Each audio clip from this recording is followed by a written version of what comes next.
Hello friends, स्वागत है आपका मेरे इस YouTube चैनल में जिसका नाम है हिरेन सर।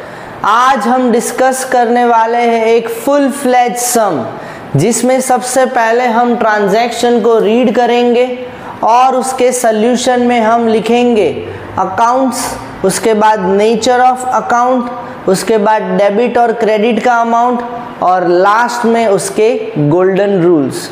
तो चलिए शुरू करते हैं। पहला transaction, Mohan started business with ₹5 lakh in cash, यानी मोहन ने बिजनेस स्टार्ट किया है 5 लाख कैश के साथ।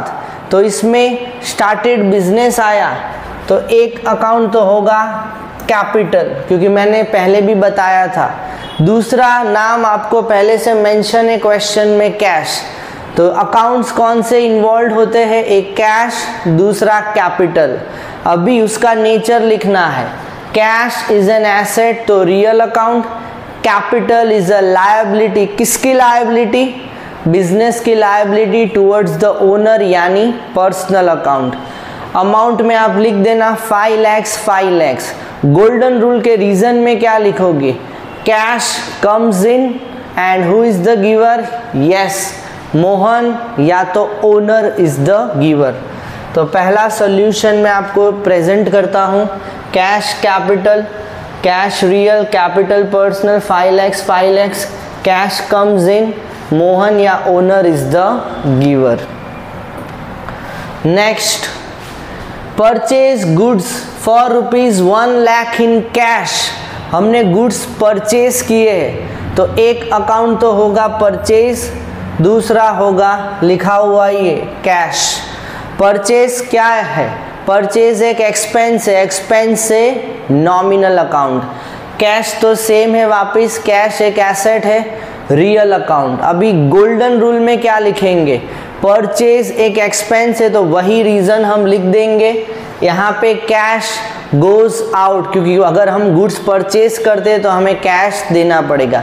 डेबिट क्रेडिट में अमाउंट ऑलरेडी मेंशन्ड है 1 लाख। तो ये रहा purchase cash, purchase nominal, cash real, expense and cash goes out इस बार। Next, sold goods for cash ₹1,50,000, यानी इस बार हमने गुड्स बेचे हैं। कितने के बेचे? 1,50,000 और कैश भी वर्ड मेंशन है। तो एक तो कैश होगा, दूसरा सेल्स होगा। कैश क्या है? कैश एक एसेट है, एसेट मतलब रियल अकाउंट। सेल्स क्या? इट्स अ रेवेन्यू, यानी नॉमिनल अकाउंट। अमाउंट में तो क्वेश्चन में दिया है 1,50,000। इस बार कैश कम्स इन क्योंकि हमने बेचा है। And what about sales? Sales में आप क्या लिखोगे? आप लिख सकते हो रेवेन्यू, क्योंकि उसी की वजह से हमें आगे जाके इनकम होगी। तो यहाँ पे मैंने मेंशन किया है कैश और सेल्स। कैश रियल है, सेल्स नॉमिनल है। Cash comes in and sales is a revenue. Next transaction, fourth, received interest from Ram. Cash में मिला है हमें इंटरेस्ट। तो दो अकाउंट्स अफेक्ट होते हैं, एक कैश, दूसरा इंटरेस्ट। ये रहा इंटरेस्ट और कैश तो ऑलरेडी मेंशन्ड ही है। तो कैश और इंटरेस्ट, कैश वापिस it's an asset, real account, cash comes in. Interest क्या है हमारे लिए? इनकम है, नॉमिनल, तो हम लिख सकते हैं interest is an income. Amount में क्या लिखेंगे? 500। तो ये रहा कैश और interest, real nominal, comes in और income. Next, sold goods to Ashok for 60,000।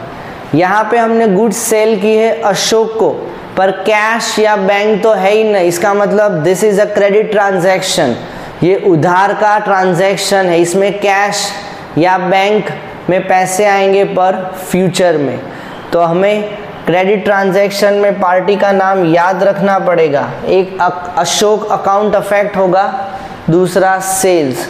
Ashok एक पर्सन है, पर्सनल अकाउंट, क्योंकि वो अभी ही is the receiver of the benefit. और sales again it's a revenue.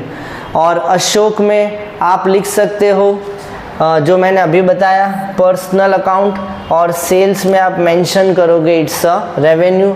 Amount होगा 60,000। तो ये रहा Ashok sales, personal nominal 60,000, benefit receiver है and sales is a revenue. Next, purchase furniture for 50,000 in cash. हमने फर्नीचर खरीदा, सामने कैश का पेमेंट किया। फर्नीचर एक एसेट है, it's a fixed asset.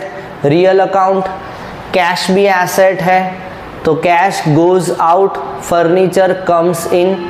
Real account का रूल याद रखना, अमाउंट में आएगा 50,000। इस बार दोनों रियल अकाउंट ही है, furniture cash, real comes in and goes out. Last but not the least, पे 20,000 वेजिस एक एक्सपेंस होता है, नॉमिनल अकाउंट, और दूसरा है पे किया है तो हम मानेंगे कि हमने कैश में पे किया है, cash goes out, it's a real account. 20,000। तो देख लो वेजिस और कैश, वेजिस नॉमिनल है, कैश रियल है। एक्सपेंसेस, जब भी एक्सपेंस आता है या इनकम आती है नॉमिनल, कैश इस बार गोज आउट है and cash is an asset, it's a current asset. तो होप आपको आज का सम बहुत आसानी से समझ में आ गया होगा। अगर फिर भी कोई डाउट्स है तो प्लीज़ नीचे कमेंट बॉक्स में ज़रूर कमेंट करना। फ़िलहाल आज के लिए बाय।